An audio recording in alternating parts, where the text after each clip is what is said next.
ये जो पूरा प्रयास है, आप जितने लोग आए हैं ज्यादातर राजनीतिक लोग हैं। ऐसा नहीं है कि पहले आपने कोई भाषण नहीं सुना, अच्छे विचार नहीं सुने, जीवन में कभी कोई अच्छा प्रयास होते नहीं देखा। आप तो सब लोग पहले राजनीति करते रहे। ऐसा भी नहीं है कि एससी समाज से लोग एमएलए एमपी नहीं बने। ये एकमात्र ऐसा समाज है जिसको पूरी भागीदारी बाबा साहब के वजह से मिली हुई है, फिर भी कोई फायदा नहीं हुआ।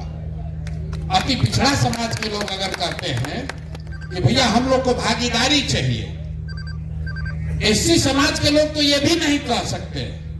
भागीदारी तो आपको बाबा साहब के वजह से पहले से मिली हुई है। जगजीवन राम जी यहाँ से उप प्रधानमंत्री बन गए, हम उन्हीं के क्षेत्र सासाराम से आते हैं। वहां दलितों की स्थिति किसी दूसरे क्षेत्र के दलितों से अलग नहीं। रामविलास जी इतने लंबे समय तक बहुत बड़े नेता रहे, लेकिन पासवान समाज की स्थिति बहुत अच्छी हो बिहार में ऐसा नहीं। मांझी जी यहाँ मुख्यमंत्री बने, बड़े मंत्री हैं केंद्र में, लेकिन आज भी मांझी समाज की क्या स्थिति है ये आपसे छुपी नहीं है। अभी मैं एक आंकड़ा देख रहा था, कोई कह रहा है 48% दलित पढ़े लिखे हैं। ये सरकारी आंकड़ा है। सिर्फ 3%, 100 में 3 दलित समाज के बच्चे 12वीं पास करते हैं बिहार में। यहां से विधायक कितना आदमी बन सकता है? अगर बहुत जन सुराज का आंधी आ जाएगा तो 40 आदमी बन जाएगा। दलित समाज के जितने साथी हम लोग से जुड़े हुए हैं, हर आदमी तो विधायक नहीं बन सकता है। इसीलिए जो अभियान हम लोग शुरू कर रहे हैं, ये वोट मांगने का अभियान नहीं है। जन सुराज का सरकार बने न बने, हम लोग को सफलता मिले न मिले, लेकिन एक बात तय है, अगले 1 महीने में आपकी मदद से कम 1000 दलित साथियों को इकट्ठा करके, उनको प्रेरित करके, उनसे अनुनय विनय करके, उनको साधन देकर जरूर दलित गांव में, बस्तियों में, टोलों में जन सुराज लोगों को भेजेगा, ताकि घर घर लोगों को कहा जाए कि एक बच्चा, कम से कम एक बच्चा अपने परिवार से चुनो जिसको तुम पढ़ाओगे। सफलता जन सुराज को मिले न मिले, इस अभियान से अगर 10,000 बच्चे भी स्कूल चले गए तो आपकी मेहनत और ये पूरी साधना, पूरा प्रयास, उसको सफल मान लिया जाए। 10,000 बच्चों का जीवन सुधारिए, ये संकल्प के लिए यहाँ जुटे। वोट नहीं मांगना है, इस पूरे अभियान में आपको वोट नहीं मांगना है। सिर्फ और सिर्फ जाकर दलित बस्तियों में ये बात बतानी है कि एक बच्चा भी पढ़ाओ, यही उपाय है। इसलिए पहला प्रयास, पहले लोगों को पढ़ाने के लिए जागरूक करना है। ये आपको लगता है कि सब लोग पढ़ाना चाहता है, स्कूल नहीं है, ऐसी बात नहीं है। गरीबी में जो 10 साल पूरा 2-2 जनरेशन से रह गया है, 2-2 पीढ़ियों से जो गरीबी में रह गया है, उसके परिवार वाले को लगता है कि पढ़ा लिखा के भी क्या होगा भैया, उसके बाद वो नौकरी नहीं मिलता है। ये बात लोगों को बताने की जरूरत है। और खाली चुनाव की बात मत दिन रात सोचिए। पेरियार से बड़ा कोई दलित चिंतक नहीं हुआ, पेरियार जीवन में कभी चुनाव नहीं लड़े। इसका मतलब ये नहीं है कि उन्होंने समाज के लिए कुछ किया नहीं। राजनीति का मतलब सिर्फ चुनाव लड़ना नहीं है। राजनीति में सिर्फ चुनाव लड़के ताकत नहीं है। हम तो जीवन में एमएलए एमपी नहीं लड़े हैं, तो हमारी ताकत नहीं है। एमएलए एमपी तो लोग कितना बने और आए और गए, कोई किसी को याद भी नहीं है कि कौन आया कौन गया। पेरियार को कोई भूल नहीं सकता है, कांसी राम जी को कोई भूल नहीं सकता है, क्योंकि इन लोगों ने समाज के लिए कुछ किया है। तो आप छोटे स्तर पर ही सही जो प्रयास जन सुराज कर रहा है, आप अभी यहां से जब जाएंगे, आपको कुछ नहीं करना है।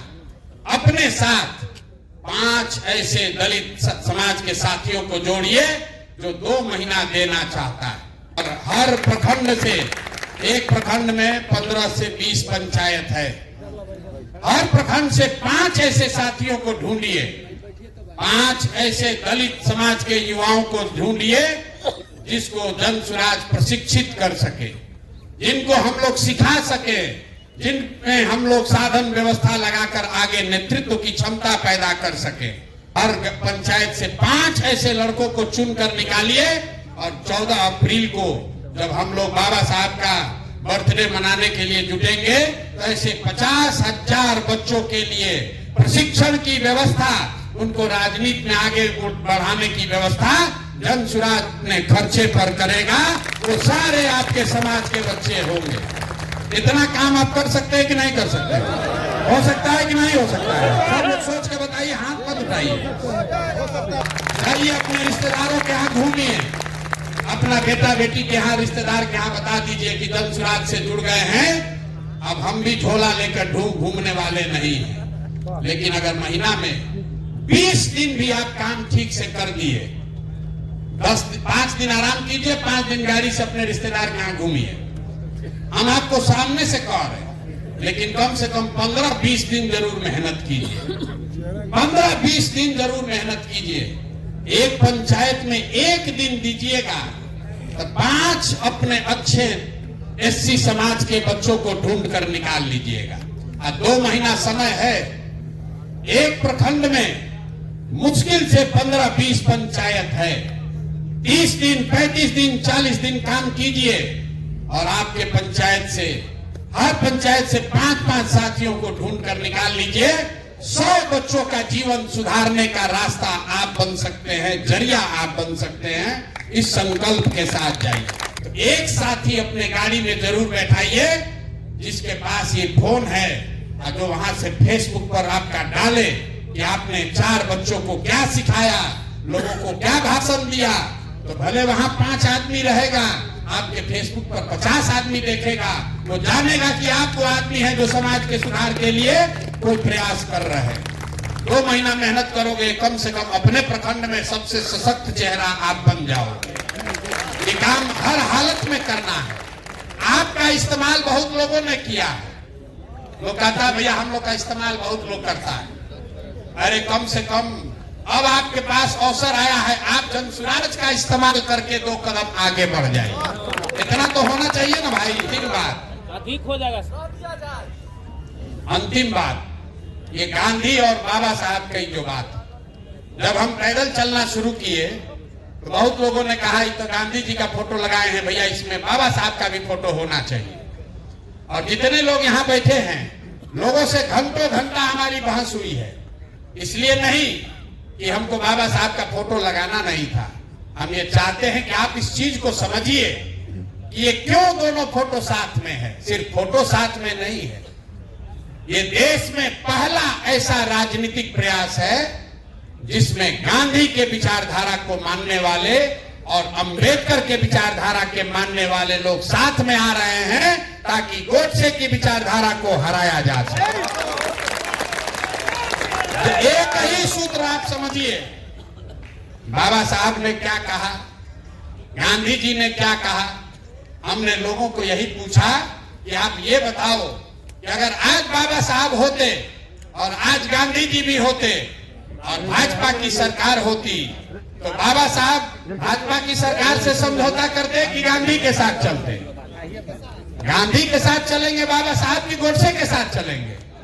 गांधी के साथ। और गांधी जी किसके साथ चलेंगे, बाबा साहब के साथ चलेंगे कि गोडसे के साथ चलेंगे? तो भाई आप अपने समाज का एक्टिविस्ट बनकर रह सकते हैं।